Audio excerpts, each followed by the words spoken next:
It was a Saturday afternoon in a quiet corner of a small city. The last summer, maple leaves cast gentle shadows through the window pane of an old cafe. Inside, a man in his 50s sat alone, a half-finished black coffee before him. His eyes drifted toward the street, watching as couples passed by hand in hand, soft laughter echoing beneath the golden light of the fading day. He had once been like them a long time ago.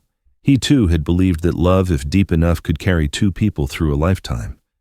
But now there was a quiet stillness in his gaze. Not sadness, not regret, just the calm acceptance of someone who had grown used to standing outside the glow of emotion. What kept him seated wasn't the absence of desire, but the loss of courage to place his heart in uncertain hands. What makes a man once capable of deep love now hesitant to even hold someone's hand? It's not a question easily answered, yet it surfaced in him every time a stranger's smile lingered for a moment too long, or a glance met his in an elevator, only to quickly drift away as if nothing had happened. They say maturity brings clarity, that with age we learn what we truly want. But the truth is, sometimes we only grow certain of what we never want to go through again. The world had changed. Divorce rates in America were at an all-time high. Among middle-aged men and older, the number choosing to remain single kept rising. Not because they had stopped believing in love, but because they had grown fearful of everything that might come with it. Heartbreak, conflict, the loneliness that can grow even within a relationship once thought to be a safe haven. Some say men fear marriage because they fear losing everything they've built. But the deeper fear lies elsewhere, the fear of giving oneself fully only to end up losing oneself in the process. He sat there unnoticed, as he had for years since he last allowed anyone close, not because he disliked women, not because he didn't crave connection, but because he had walked through too many doors only to find time and again an empty room on the other side. Some things cannot be blamed on one person or one moment. They are a series of small, quiet, unspoken experiences, misunderstandings, unheard confessions, unacknowledged efforts that gradually teach a man how to step back, like drops of water filling a glass until it simply can't hold any more. And then one day, the man who had always been the one to reach out chose to remain still. Not because he had stopped loving, but because loving had once made him lose himself. Something changes quietly in a man once he crosses 50, the way he watches the world without feeling the urge to step into it. He becomes a passerby in the lives of others, brief, gentle, courteous, and rarely leaves a trace. Because by now he understands not everyone who smiles at you intends to stay. Not everyone who says forever imagines all the seasons yet to come. The man in that cafe once had a family. Old photographs still lie tucked away in the drawer of a wooden cabinet at home, a drawer he hasn't opened in years. His ex-wife now lives in another state. His daughter calls him on holidays, sends pictures with short notes, "Miss you, Dad." But distance is more than miles on a map. It's the silence that settles over things once deeply familiar. And so he has learned to live without waiting, without expecting, without offering his trust too easily, partly to protect himself from being hurt, partly because he doesn't want to hurt others with the weight of his own caution. His story is far from rare. In cities, small towns, and quiet neighborhoods, there are countless men like him. They don't speak much of it, but they recognize the language in each other, the language of those who once loved, deeply believed earnestly, and quietly taught themselves how to step away from that belief. They haven't shut the door to their hearts. They've simply stopped leaving it wide open. In his memory, his wedding day was sunlit, gentle, and clear like a vow spoken at the altar. He remembers the moment their eyes met amid the applause and blessings, how she squeezed his hand and whispered, "We're never going to lose this right." And he believed her, completely, simply, without the faintest doubt that love, if it was honest and wholehearted, could weather anything. But life isn't made of sunlit days alone. Sometimes the rain comes slowly and stays long. It doesn't arrive in storms, but in quiet drizzles that wear down everything you thought was strong. He had believed in respect, that even in disagreement, even in growing apart, two people could still protect the dignity between them. No ridicule, no contempt, no dragging each other down in front of others. But he had been wrong. Over the years, his wife's gentleness gave way to resentment. Phrases like, "You never understand how I feel," or "You always make a mess of things," were occasional at first. Then they grew more frequent, sharper. Eventually, they became the norm. Admiration turned to criticism. Every decision he made was second-guessed. His silence, once a way to keep the peace, became an accusation of avoidance. Yet when he finally spoke up, it only escalated the tension. He couldn't pinpoint when his role had shifted. Once he was the provider working long hours to pay the bills, fixing every broken socket, covering school fees without complaint. But one day, when he could no longer earn enough during an economic downturn, he became the one to blame. Not because he had given up, but because exhaustion had reached his core and no one stood beside him anymore. Everything he said was dismissed as an excuse, every action scrutinized under the harsh light of suspicion. At times he found himself wondering, who am I in this family anymore? Perhaps the deepest pain wasn't being misunderstood, but realizing that the trust once promised for a lifetime had quietly dissolved. His story wasn't unique. His closest friend, a man who had steered his family through bankruptcy, went through the same. For 3 years, he juggled 3 jobs, sacrificing sleep just to keep food on the table and his children in school. Yet, only a year after losing his final job, worn down to the bone, he was called a burden. In front of their 12-year-old son, the boy's mother said, "Don't grow up to be like your father." And in the eyes of the very child he once cradled, the man began to fade. Divorce is not just the end of a relationship. It marks the beginning of a cascade of intangible losses. In courtrooms across the country, a man doesn't just face the woman he once loved. He faces a system where every figure, every piece of evidence can be interpreted in ways that work against him as a father. Some men lose custody of their children simply because they fail to express emotions in the appropriate, tender manner expected by the judge.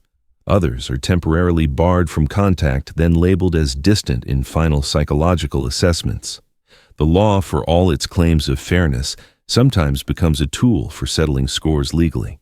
And after all that, many men choose silence. They still go to work. They nod politely to neighbors.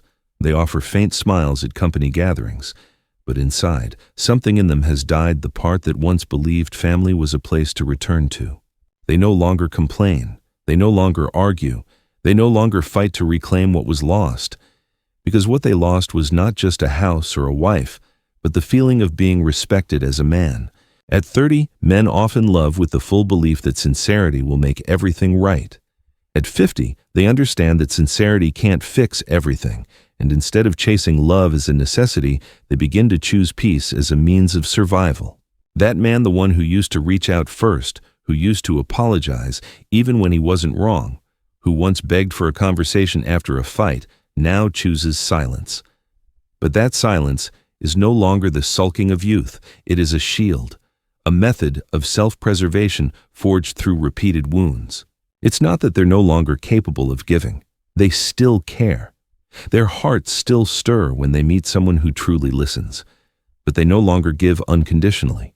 Because by now they understand, in this world, loving the wrong person can hurt more than loneliness ever could. And they no longer have time to get it wrong again. A friend of his, a single man living with a golden retriever in a lakeside wooden cabin, once said, "During a quiet night over whiskey on the porch, I'm not afraid of love. I'm just afraid of losing myself in that word again." That's what many people don't understand.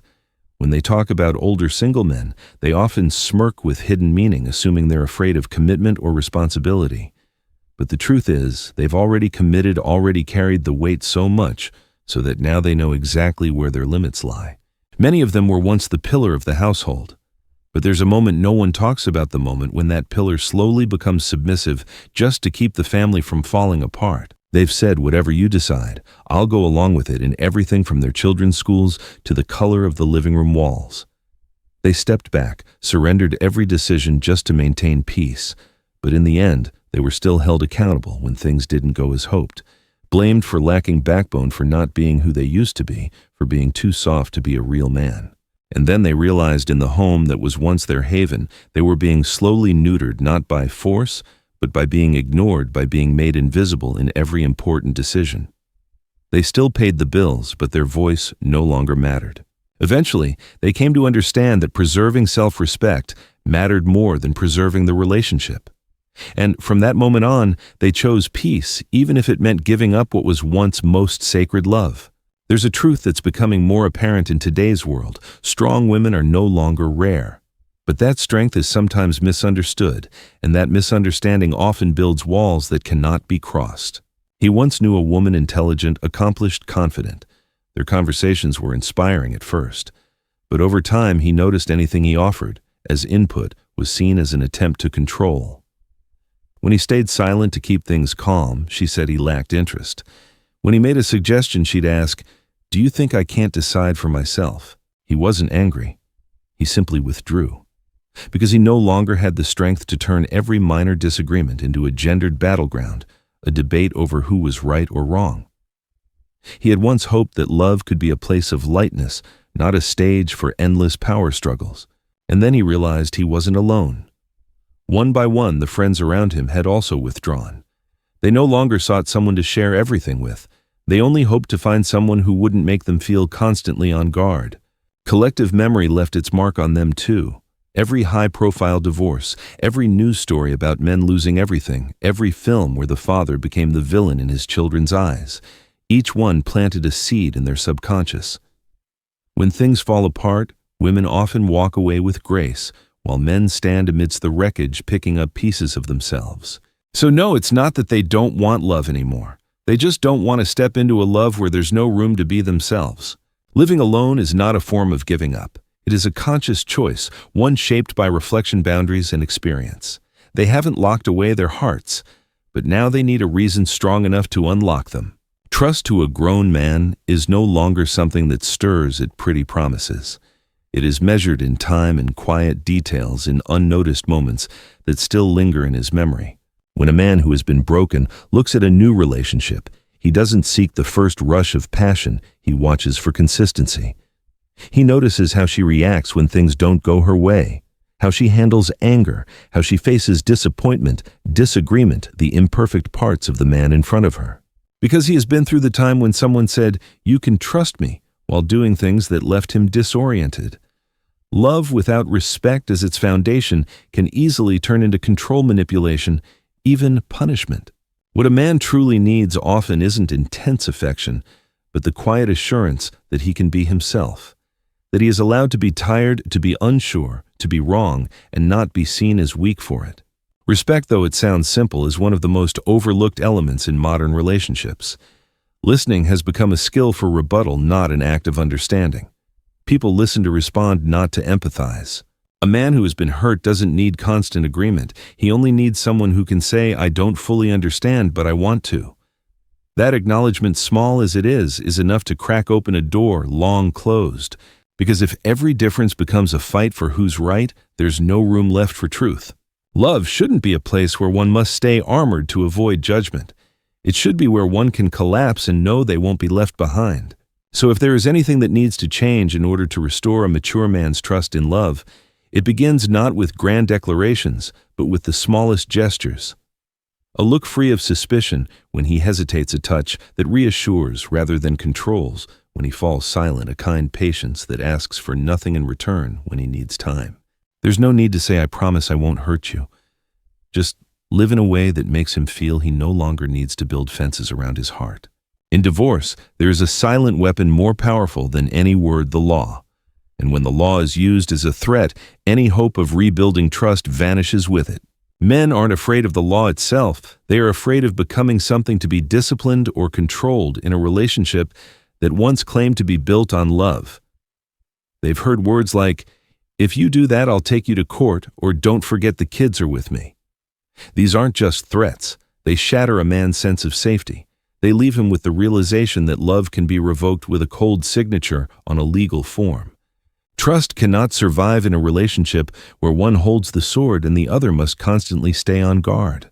And to rebuild that broken trust change cannot come from just one individual. It must come from a generation of women. Women who do not need to be perfect, brilliant, or always right. They only need to respect the order of things, to acknowledge when they are wrong and be willing to make amends.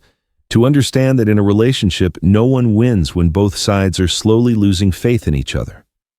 I remember a simple yet profound story. A woman in her 40s went on a date with a man who had been divorced twice. On that first date, she didn't ask, "Why did you get divorced?" like most people might. She simply said, "I can't change your past." But if you give me the chance, I'll do my best not to add to your pain in the present. It wasn't a grand romantic line, just gentle honesty spoken at the right time. But to someone who has been broken, those words felt like a breath, the first one, after holding it in through doubt and disappointment for too long. Sometimes men don't need to be loved immediately. They just need to believe that being loved again is possible without losing themselves in the process. Love to a man who's been broken is no longer a wildfire that burns away every doubt. It's a small flame, warm, steady, but always protected by glass with the wind carefully measured. When a seasoned man steps into a new relationship, he no longer seeks thrill, he seeks steadiness. He no longer longs for electrifying touches that make the heart race, but for a presence that brings peace, because he's already known what it feels like to lose himself in passion. Now he longs for a place where he can simply be, without fear of judgment, betrayal, or becoming the loser in the very love he once nurtured. He doesn't need someone who makes him laugh every day. He needs someone whose presence, even in silence, doesn't make him feel alone. Someone with whom, after a long and tiring day, he doesn't have to brace himself to be the good man, but can take a deep breath, shed the weight of expectation, and feel that today you don't have to do anything, just be you. Love, after 50, no longer contains tantrums storming off and waiting to be chased after. It no longer includes frantic midnight texts demanding emotional reassurance. It is a quiet dinner with no need for many words. A morning cup of tea. A glance that says more than the question, "Do you still love me?" Because what he now needs is reliability, not in promises but in kind habits, repeated day after day. If you wish to enter the heart of a man who has been hurt, don't knock with sweet words. He's heard too many of them only to discover they rarely hold anything firm. Knock with patience, with listening that doesn't judge, with a willingness to stay even when he pushes you away, not because you lack self-respect, but because you are sensitive enough to know he pushes not out of rejection, but out of fear that he might believe again. And if you are patient enough to stay, don't love him like you would a young man. Love him like you're stepping into a house that once caught fire. Be gentle, speak softly, don't strike another match. Rebuild the hearth with clean hands and a steady heart. Some men have stopped speaking not because they have nothing to say, but because they once said so much, and no one truly listened. Their silence is not coldness. It is the result of words, dismissed emotions, dismissed trust, trampled by the very people they once loved most. If you've ever caused someone to lose their trust intentionally or not, don't rush to justify yourself. Don't say that wasn't what I meant. Just say I'm sorry for not understanding you when you needed it most. Apologizing doesn't make you weak. It makes you someone mature enough to heal the wound you once caused. Love cannot be resurrected with bouquets or expensive gifts. It only returns when trust once shattered is gathered again, through patience, through quiet kindness, and through a love calm enough to silence fear. Because at the heart of every guarded man is not bitterness but caution.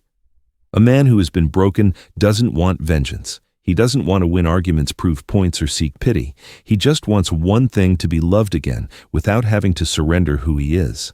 He wants to walk into a room and not feel like he must perform. He wants to sit beside someone and know that silence doesn't mean distance. He wants to show his cracks and not be dismissed as damaged. He wants to feel that he is enough, not for what he provides, not for how strong he pretends to be, but simply for who he is when he no longer has to be strong. And if love can give him that, he'll open his heart again, slowly, cautiously, but fully. Not because someone promised forever, but because someone made the present moment feel safe enough to stay.